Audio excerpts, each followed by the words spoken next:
오늘은 오랜만에 캐릭터 분석을 좀 한번 해볼게요. 삶을 책으로 보는 저한테는 이 세상의 사건 그리고 사람들이 행위하는 그런 것들도 문학 작품 속의 인물형처럼 이렇게 분석이 되거든요. 특히 제가 이제 정신분석 비평을 했기 때문에 그 인물이 가지고 있는 심리 그걸 가지고 인물형을 분석해 보는 게 하나의 방법 중에 하나예요. 최근에 저한테 눈에 띈 사람이 한 3사람이 있는데 이 3사람의 특징을 공통적으로 얘기해 보면 자기 배반, 자기 부정 이라고 하는 테마로 묶을 수 있는 그런 캐릭터 말씀을 좀 나눠보고 싶거든요. 가장 대표적인 건 누구냐 하면은 이제 그 김문수 후보 같은 경우예요. 이분은 뭐 잘 알려져 있는 것처럼 노동운동을 하셨던 분이거든요. 옛날에 노동운동을 했었을 때는 김문수라는 사람이 굉장히 유명한 분이었다고 해요. 그런데 그분이 어느 순간 완전히 자기가 추구했었던 이념과는 반대편으로 가가지고 그 적이라고 생각했었던 사람들과 같이 정치적인 것들을 이제 나누고 심지어는 국민의힘 안에서도 가장 극단적인 우파 그리고 정당 정치를 넘어서서 이 헌법 체계를 넘어서서 이 계엄에 편승하는 가장 아스팔트 우파적인 어떤 성격을 띠고 있는 사람이 김문수라고 하는 사람이거든요. 정광훈 목사 같은 아스팔트 다니면서 연설도 많이 했던 이런 사람이죠. 그럼 이제 우리가 이런 생각을 해볼 수가 있어요. 참 의아하죠. 어떻게 이 왼쪽 편에 있던 사람이 이념적인 반대편에 있던 오른쪽으로 가가지고 이렇게 행위하는가. 근데 여기에서 눈여겨볼 거는 이 사람이 왼쪽 편에 있었을 때도 아주 극좌적이고 오른쪽 편으로 갔을 때도 아주 극우적이라는 거예요. 그러니까 그 어떤 이념적인 지형 안에서 중도를 모르고 양극단에 서 있는 이런 정체성을 가지고 있는 사람이 김문수라는 사람이거든요. 이런 유형의 사람들은 왜 이렇게 되냐 하면 자기 배반의 유형 중에서도 가장 극단적인 형태인데 이런 형태의 자기 배반이 가능한 거는 내가 누구인가 나라고 하는 존재의 가운데 있는 자기 정체성을 구성하는 옹심이 같은 것이 있는데 그 에고, 자아라고 얘기할까요? 그 자아를 어떤 이념 그러니까 이념의 대행자로서 이 사람은 자기의 그 에고를 활용해요. 그 에고는 에고의 내용이 있는 것이 아니고 에고를 그런 이념적인 행위에 태워서 그 이념적 행위를 대행하는 도구로서 자기를 생각하거든요. 그러니까 이런 사람들은 굉장히 극단적인 행위를 할 수가 있어요. 왜냐하면 거기에서는 어떤 행위를 하든 간에 그 행위가 최종적으로는 자기 자신에게 책임이 가는 것이 아니라 이념에 편승해서 그 이념의 도구로서 내가 활용된다고 생각하기 때문에 그 최종적인 책임이 나에게 있는 것이 아니라 그 이념에게 있는 것이에요. 참 독특하죠? 그러니까 에고라고 하는 형식은 있지만 에고를 구성하는 컨텐츠는 나한테 귀속되는 것이 아니라 어떤 이념에 있는 거예요. 그렇기 때문에 이런 사람들은 아주 과감할 수 있다. 아리스토텔레스식으로 얘기하면 중용이 없고 만용, 맹종 이런 것들로 규정될 수 있는 사람이 바로 이런 유형의 자기 배반형, 자기 부정형 인간이라고 할 수 있습니다. 정신분석에서는 이런 형태의 유형의 인물을 perversion, 전도라고 얘기를 해요.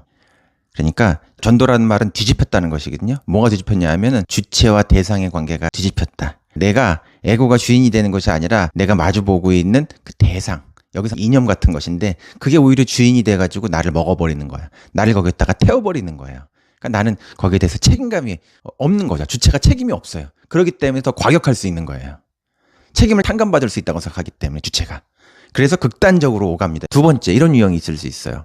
최근에 그 이낙연 씨가 김문수 지지 선언을 하고 공동 정부를 구성하겠다 뭐 이런 식의 얘기를 이제 했는데 이 이낙연 씨의 자기 배반도 엄청나죠. 왜냐하면 이 사람이 민주당에 입문해가지고 민주당 소속으로 국회의원을 4번이나 했고 민주당 소속으로 전남 도지사를 했고 국무총리를 했고 심지어는 불과 얼마 되지도 않은 최근까지도 민주당의 당 대표를 했던 사람이에요.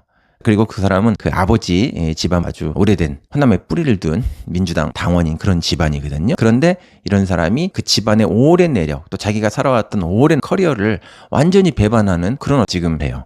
이런 것이 어떻게 가능하냐. 자, 김문수 씨가 자기의 에고를 역사의 어떤 대의명분이라든가 이념의 목적을 달성하는 도구로서 자기 에고를 활용하는 그런 무에고적인 독특성을 극단성을 가지고 있다고 한다면 이낙연 씨 같은 경우는 완전히 엄청난 그 자기 에고를 가지고 있는 거예요. 그래서 엄청난 그 자기 확신, 자기애, 나르시즘적인 그런 것으로 완전히 뭉쳐있는 사람이죠. 그래서 이 사람의 그 에고라고 하는 거는 바깥을 보지 못하고 늘 자기 안을 향해 있어요. 그러니까 이런 유형의 인물은 모든 그 삶의 행위라고 하는 것들이 자기의 에고를 보호하는 것, 나를 보호하고 나를 예쁘게 만드는데 모든 것이 집중되어 있는 그런 사람이라고 할 수 있어요.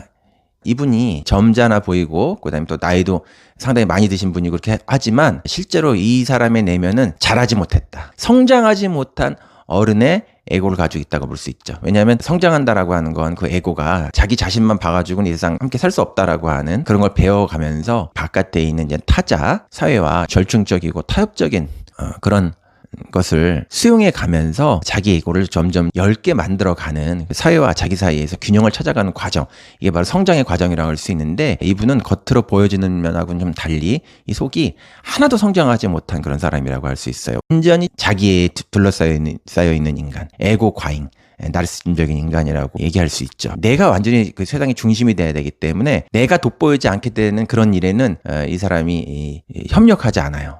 그렇기 때문에 민주당 안에서도 그 경선을 예전에 할 때도 보면 이재명 후보와의 그런 경선에서 지난 대선에도 불복을 하고 오히려 자기 당의 사람들에게 해를 끼치는 그런 해당 행위를 했고, 그런 행위를 하다가 결국에는 완전히 반대편에 그동안 살아왔던 자신의 삶의 이력, 자기 어떻게 보면 가문의 이력, 호남적인 정체성을 가지고 살았던 그런 표면의 모습과는 정반대되는 그런 일들을 이제 하게 되는 게 바로 이것 때문에 그렇습니다. 우리가 나이 든 분들 중에서 그동안 살아왔던 삶의 방식과는 전혀 다른 방식으로 이해할 수 없는 그런 선택을 하고, 또 정치인들 중에서는 그런 분들이 있거든요. 그런 게 왜 그러냐면은 자기 에고가 너무 강해가 성장하지 못한 완전히 어린아이 같은 그런 거가 그 안에 있는 사람들이죠. 이런 사람들은 일명 우리가 쉽게 얘기하면 삐진다고 하죠. 작은 자존심에 의해 가지고 자기 커리어와 삶 전체를 부정하는 자기 배반형 인간이 된다고 할 수 있습니다. 그리고 세 번째 또 재미난 인물이 최근에 등장을 했는데요. 그게 바로 김문수 후보의 부인인 설란영 씨예요. 이분이 왜 재미있는 게 됐냐면은 최근에 그 5월 1일에 노동절 행사에 나와, 공식적인 행사였는데 무슨 얘기를 하냐면, 제가 노조하게 생겼어요. 저는 노조하고 아무 관계가 없는 사람입니다. 노조의 노자도 모르고, 왜냐하면 노조하는 사람은 과격하고 세고 못생겼고, 그런데 저는 예쁘고 문학적이고 부드럽잖아요. 이렇게 이분이 얘기를 하더라고요. 일단 사실이 아니고요. 이분은 김문수 씨하고 노동 현장에서 만나서 결혼을 한 사람이고, 과거에 노동운동계에 또 굉장히 잔뼈가 굵은 유명한 분이었어요. 일단 그 사실이 거짓말이고, 자기를 부정하고 자기의 과거의 시간을 스스로 이렇게 배반하는 자기 배반, 자기 기만적인 이런 얘기를 해요.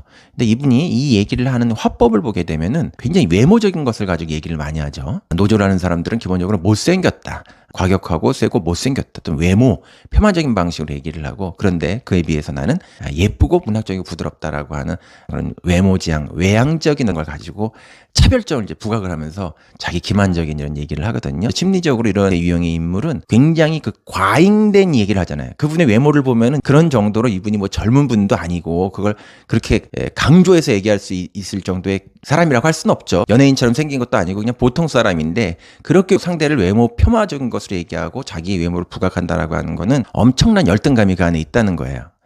이분은 이 자신이 굉장히 보잘것없는 존재라고 하는 그런 자기 열등감적인 것에서 그것을 숨기고 오랫동안 살아왔던 사람이라고 할 수 있어요. 그게 이런 계기가 돼서 트리거가 되어 오히려 굉장히 반대편으로 폭주를 하는 거죠. 그래서 과시적이고 허용적이고 객관적으로 볼 때 이해할 수 없는 자기 과장, 자기를 크게 보이려고 해요. 프로이드는 그런 얘기를 하죠. 강력한 부정은 장력한 긍정이다. 그러니까 나는 못생기지 않았다는 얘기를 그렇게 강조하는 거는 내가 못생겼다라고 하는 의식을 평소에 늘 하고 있었던 사람이 가지고 있는 의식이거든요.